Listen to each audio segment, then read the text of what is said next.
ख़वातीन को ख़ास तौर पर अपने जो इस्तेमाल वाली जो चीज़ें हैं वो मंगवाते हैं, जो ज़्यादा उनके जिस्म का एक हिस्सा बन के रहती हैं, उनको भी वो इस्तेमाल करते हैं।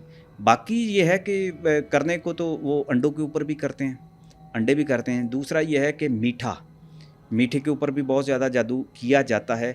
लेकिन ये जादू जो होता है मीठे पर करने के हवाले से ना, मैं एक आपको बात बताऊं कि मुझे एक बुज़ुर्ग बताया करते थे कि जब भी आपके घर में किसी के हाथ से भी मीठा है तो आप दुरूद पाक बिस्मिल्लाह पढ़ने के बाद दुरूद पाक पढ़ा करें और फिर खाया करें।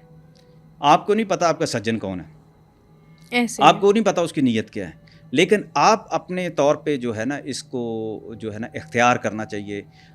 जब आपको इस बात का अंदेशा हो कि मुझ पे जादू हो जाता है, हमें नज़र लग जाती है, ख़ास तौर पे ये जो लोग सोचते हैं उनको जो है ये दुरूद पाक का जो है ना विर्द एक तो ज़्यादा करना चाहिए। दूसरा ये है जो भी मीठा है वो, दूसरा ये है कि घर की जो इस्तेमाल की जो चीज़ें हैं, अब देखें जो सर के बाल हैं अमूमन घरों के अंदर बिखरे पड़े रहते हैं। अमलियात करने वाले जो हैं इन चीज़ों को बहुत ज़्यादा पसंद करते हैं। अमलियात करने वालों के लिए जो एक चीज़ मसान जिसे कहते हैं, मसान को बहुत ज़्यादा इंडिया से मंगवाते हैं। ये मसान वो है कि जब कोई जो उनका मुर्दा जल जाता है तो उसकी जो राख होती है उस राख को ये मसान की सूरत में मंगवाते हैं।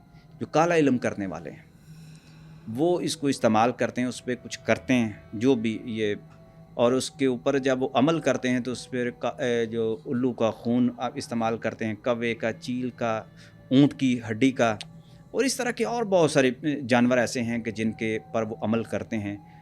और उसके बाद ये काला जादू, ये वो जितनी भी खराफात हैं, पुतले के अंदर सुइयाँ चुबो देते हैं, और काफ़ी सारी चीज़ें। ये एक हुनर है बेसिकली।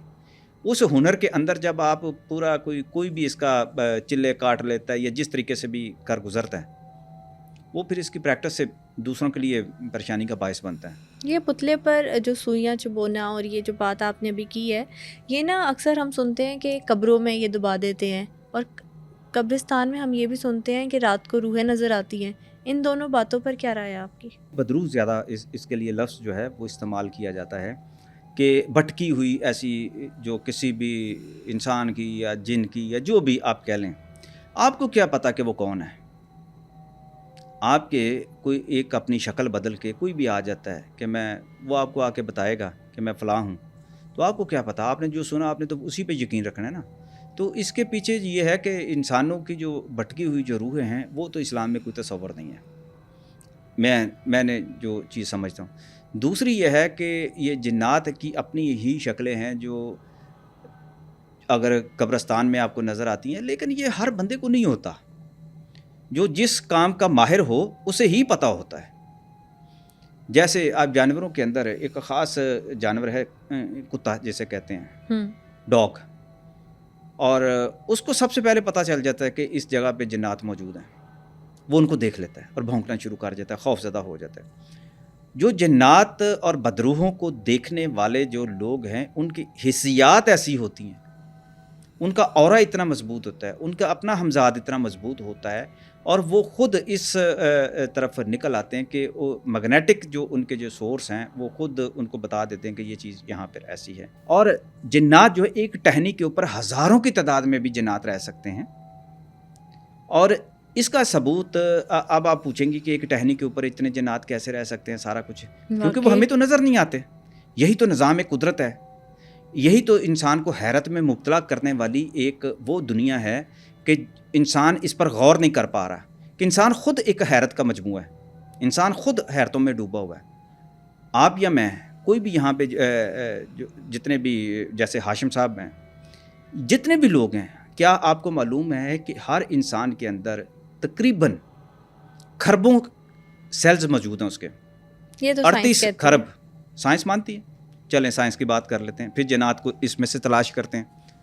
इंसान जो है इसको क्या पता कि मेरे अंदर कौन सी जो है मखलूक मौजूद है? कैसे दावत करेगा कि 38 खरब अगर उसके सेल मौजूद हैं, हर सेल के अंदर सेल मौजूद हैं, और हर सेल के अंदर